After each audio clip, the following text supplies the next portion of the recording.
Grabe guys, isang babae nagwala sa loob ng Jollibee sa Naik, Cavite. Ayan, panoorin nyo guys ang ginawa niya. Sinasaktan niya pati yung manager ng Jollibee. Ayan, tignan nyo guys. At nag-English pa siya.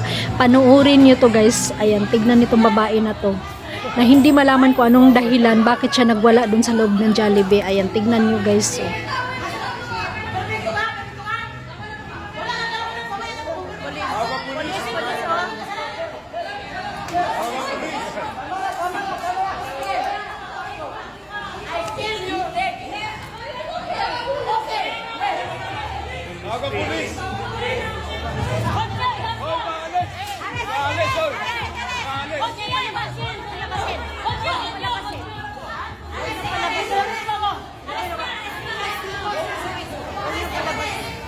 Speaking.